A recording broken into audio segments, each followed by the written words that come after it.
Okay, magandang hapon po mga idol. Nandito po kami sa pa-event dito sa Glenford Fitness Boxing Gym. Magbibigay lamang kami ng konting reaction dito sa kakatapos lamang pong laban ni Jonas Sultan against dito kay Carlos Caraballo na meron tong 100% KO percentage. At may mga kasama tayo dito. Nandito sila Silver Lining TV. Hello. Ayan.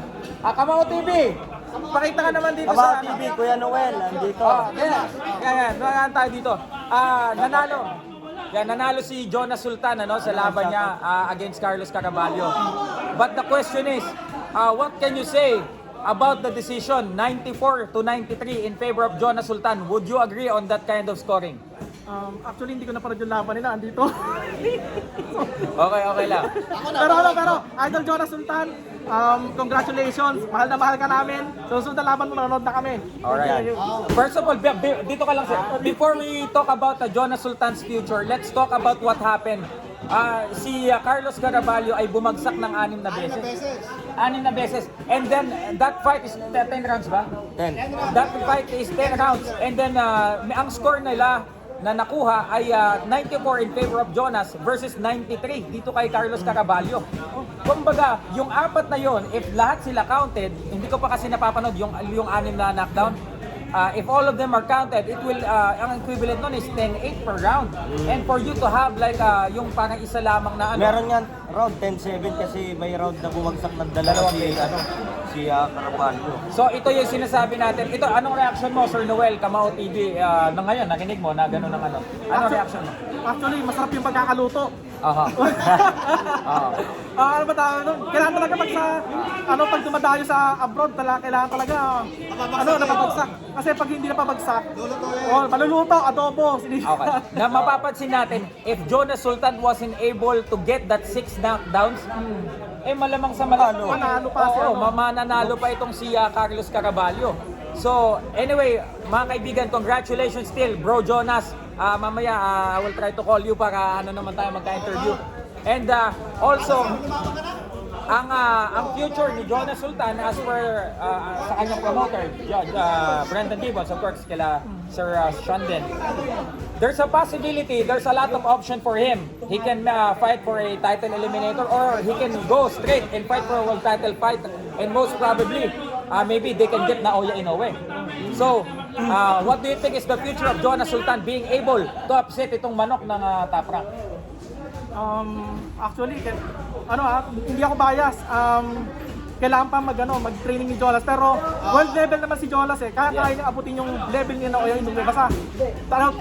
Training lang ng training. Yun lang naman. Hinihingal ka, Sir Noel? How about you? Siyempre si Dave, isa din fighter ito. What can you say about the judge's decision? Tingin mo parang naging muntikan pa tayo doon. Yes, ako din, parang nagulat ako dun sa announcement na 94-93. I was expecting na mas lamang na lamang talaga si Jonas doon dahil sa 4 na knockdowns, sir, na nagawa ni... 6. Pero parang 5 lang ang Counted. 4 ang counted, kahit na. So, all of those knockdowns are 10-8, supposedly. Tingnan ko yung official. Tapos may round pa nga doon na kagaya ng sinabi ko kanina, may round pa doon na 2 beses pinabagsak ni Jonas Sultan si Carlos Caraballo. Both of that are legitimate knockdowns? Binilangan. 10-7 yun. Binilangan. Okay. Pero malaking factor din siguro sa judges yung yung knockdown score ni Caraballo kay Jonas Sultan. Pero kung makikita naman natin, mas convincing yung mga naging knockdowns na ginawa ni Kasi Jonas may isa Sultan. nga doon, may isang parte doon na napatalikod si Jonas Sultan and they considered it as a knockdown. Although that's Yun. questionable, but the legitimacy of knockdowns ay makikita natin in favor of Jonas Sultan. Yes, oo. So doon mo po natin makikita mga kaibigan, yung pinupunto po natin ng nakaraan, na if you're fighting a boxer na bata ng promotion, you need to win convincingly.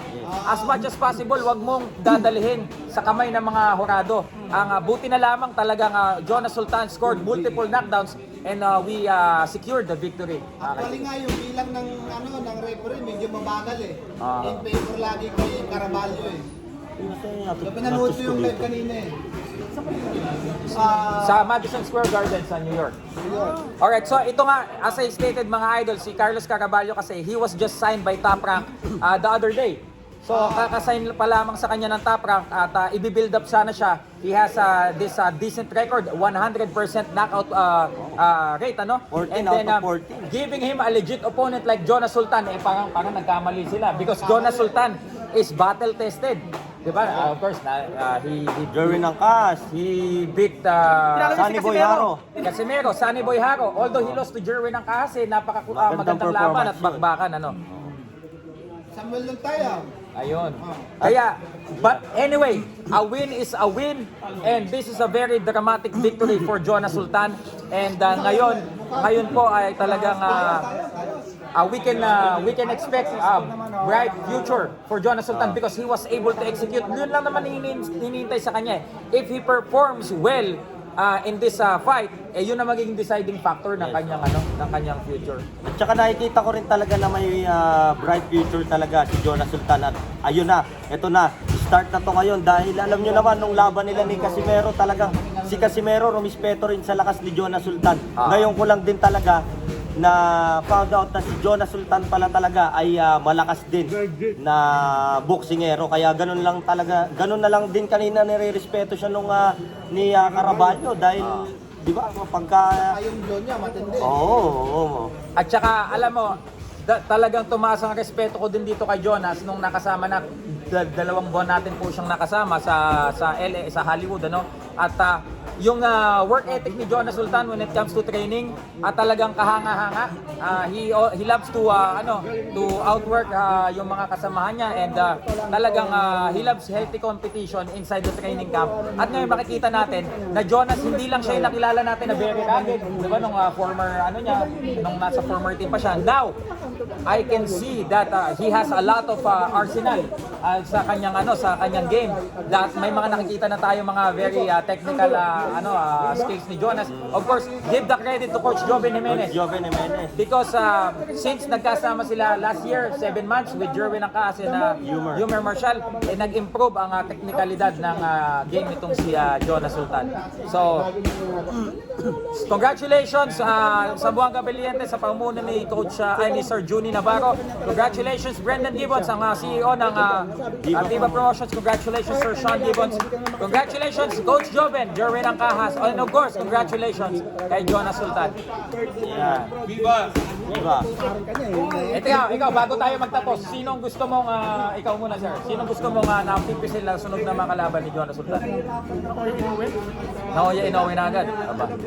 Ikaw, how about you? Yes, oo. Talagang Naoya Inoue na yan. Naoya Inoue or Casimero.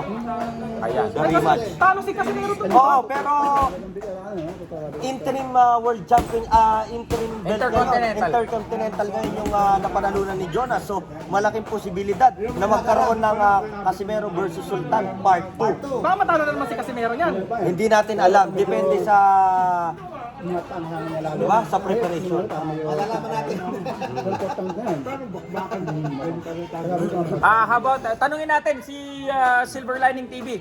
Pastor, Silver Lining TV, ano ang gusto mong makita na susunod dito sa karera ni Jonas Sultan? Sino gusto nyo mong sunod niya makalaban kung ikaw ang tatanungin? Ang gusto kong makalaban niya na si Inoue na agad para matapos na ang karera ni Inoue, para tumaas na tumaas itong si Sultan.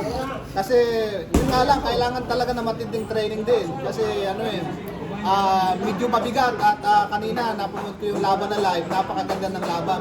Kung hindi na pabagsak hindi nga knockout pero knockdown, pero napakaganda, impressive yung pagkapanalo. So yun ang magandang makalaban niya, si Inoue na agad. Kasi yung kalaban niya ngayon, wala, sisiw lang sa kanya eh. I agree. If kayo gusto nyo makita yung Inoue, I know that there's a lot of expectation na gusto muna natin kung si iba pang makalaban ni Inoue. But Jonas Sultan just proven that he deserves the spot to face Naoya Inoue. He is durable enough to face Naoya Inoue. Nandyan din yung victories niya against world champions. Nandyan si Sunny Boy Haro, nandyan si Cuatro Alas General Casimero, Jerwin Angkas, a top battle against Jerwin Angkas. I think Naoya Inoue needs to be tested by a battle-tested and very durable Jonas Sultan. Because itong si Jonas, hindi nyo maitatanong pag yan umi-sparring sa wild card, ako'y nabibilib sapagkat he loves to get hurt, he loves to yung kumbaga talagang kahit malalaki ka sparring niya, wala sa kanya. When he is being hit, he loves the feeling. And yung mga ganong klase ng kalaban, ang tingin kong makaka-expose kay Naoya Inoue because lahat halos ng sige po kayo, lahat halos ng mga nakaraan niyang kalaban medyo too much respect ang binigay sa kanya. Yung huli, si Michael Dasmariñas, although pinsan namin yan but we see that yung respect sobra-sobra binigay niya kay Naoya Inoue. I don't think that Jonas Sultan will respect Naoya Inoue. Would you agree? Babagsak yun kay Jonas, si Inoue. Yan po. So yung mga idol, again, nagpapasalamat po kami kaila Sir Kamao TV, kay Sir Noel, Silver Lining TV, Pastor Dal, nandiyan din sila Kuya Lo, of course, sila Champa, tag dito sila Sir Glenford, at sa lahat po din ang sumuporta sa pa-event ni Sir Glenford. Marami pong salamat sa inyo. Yun lang po. Okay, congratulations, Jonathan Sultan. Mabuhay po ang Pilipinas. Yes! Yan. Ay, Boy Bisa.